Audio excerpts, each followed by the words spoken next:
Hello, everyone. Welcome to Developing Palates. I'm Aaron Loomis, coming to you from the Ventura Cigar Company studio. With me today is John McTavish. How you doing, John? I'm doing well. This Developing Palates review brought to you by coffee. Coffee. If life is worth living, it must include coffee. That's right. We're doing these. Well, I don't know. Was it 2 o'clock for you, John? And 1:15 1:15. Oh yeah, I can't. on a unusually snowy and cold New Year's Eve. That's perfect. So today we are talking about the Saga Short Tales Tomo 6, the sixth element, El Tabaco. It's kind of I guess, a double Robusto-ish, 5.5 by 58 ring gauge. Comes out of the De Los Reyes factory in the Dominican Republic. Wrapper's Mexican San Andres Maduro. Binder is Sumatra, and the filler is Nicaragua, Dominican Republic, and United States.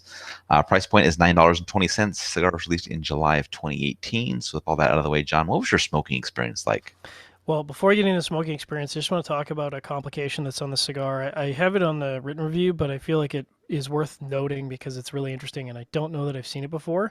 On the band, they have what I'm sure must have cost a few dollars. They've got punched out squares around the outside of the band on the top and the bottom, Mm-hmm. and it shows the wrapper underneath. And I don't know that I've seen that on a band before, and I just wanted to note it because I thought it was kind of cool. Right. Caught my eye right away.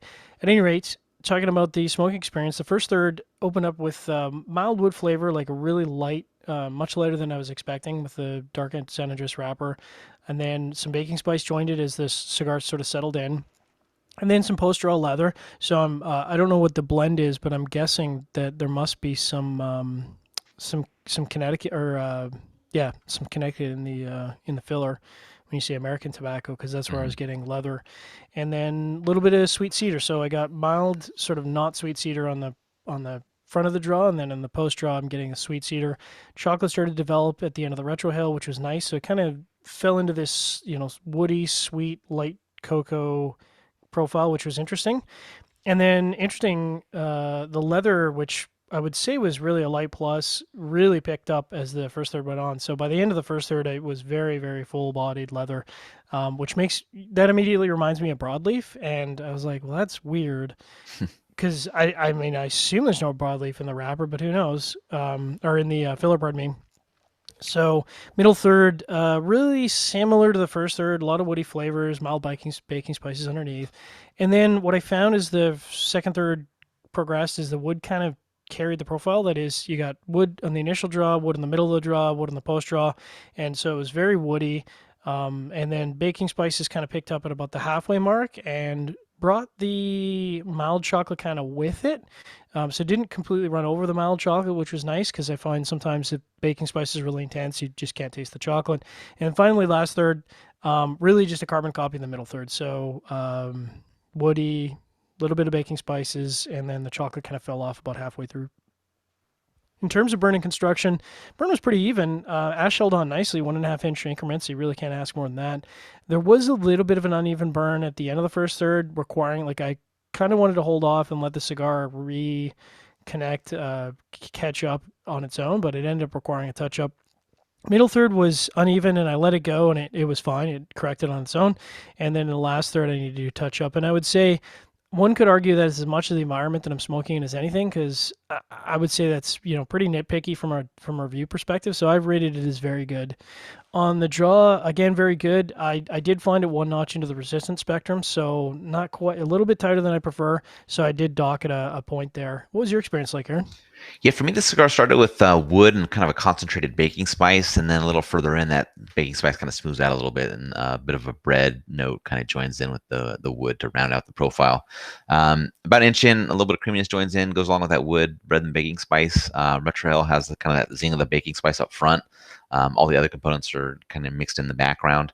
A little further in, the bread and the cream drop out, kind of back to the wood and the baking spice. And as the first starts wrapping up, some walnut nuttiness kind of joins in with the wood and the baking spice. Strength is right at medium. Second, third, wood, walnut are up front. Baking spice really faint in the background. A little further in, some mustiness joins the profile. About an inch in, the wood and walnut and mustiness are all continuing on with a pretty full flavor profile. Retrohale has the same flavors and the fullness that the mouth straws were providing. And that's kind of how the second third finished out. Strength actually dropped down to slightly below medium. And then in the final third, all the same flavors are kind of continuing on. A little bit of bitterness joins the profile. Further in, that bitterness kind of pairs up with the walnut, so it's more of a just walnut bitterness that's I think most people can identify. Red Trails can kind of continue on the same profile with the mouth straws are providing, and then about an inch in, the bitterness starts to increase a little bit more, and then towards the end of the cigar, a bit of a perfume note became present, and that's kind of how things came to a close. Bitterness starts to recede a little bit, but otherwise, all the other flavors are still in there. Strength bumps back up to the medium mark. And in regards to construction, there's about a 1/4 inch wide portion of the wrapper that didn't want to burn for about 3/4 of an inch long. But once it burned around that section, then the burn was just like slightly jagged the rest of the way, and ash held on through each third. In regards to the draw, I felt that it was actually slightly loose for me at the beginning, but it didn't really cause any issues with the smoking experience, and the draw got on point by the second half of the cigar. So overall, what were your thoughts on this one, John? Well, I listed a bunch of flavors, and that might lead you to believe that it was sort of what we call in our good category. But my overall experience was average, and I just want to reiterate. I know we say this all the time, but I got to reiterate it before someone loses their mind. Average does not mean bad. If you look at the average cigar that's on the market right now, average is actually good. The average cigar that's out today is a good cigar. It's a much better cigar than what you would have bought 10 or even 15 years ago. So, average does not mean bad. Average just means that there was nothing within this cigar's profile that elevated it above any other cigar that I could sort of randomly pick off the shelf. And again, that's not a knock. It's just, with all the flavors that were there, none of them really wowed me. Nothing grabbed my attention. All the flavors were sort of there, and it was, I would describe it as a number of instruments playing at the same time. There was never ever any harmony for me, and it just never grabbed me, never really grabbed my attention. The cigar is constructed really, really well, and it's a good-looking cigar. I just wish that it delivered a little bit more on the flavor complexity for me. Sure. Yeah, I mean, I dug the flavor profile with the wood, the baking spice, and the bread, and then kind of some of the added cream and the walnut going on there. That perfume note in the final third, I thought was interesting, and it wasn't a deterrent for me. I thought it was, good. And then, like you said, construction is really good on the cigar. It's just these little minor things that you have to nitpick on just when you're doing a review that is not really a big deal in the grand scheme of things. But I thought this was a nice addition to the short tails line. I've smoked all of them except for the first one, I believe. And this was definitely on what I consider on the top end of all the different iterations. For a price Uh, point? yeah, for price point as well, because a lot of like when you get into some of the other ones, they're very small cigars. Oh, I They're gotcha.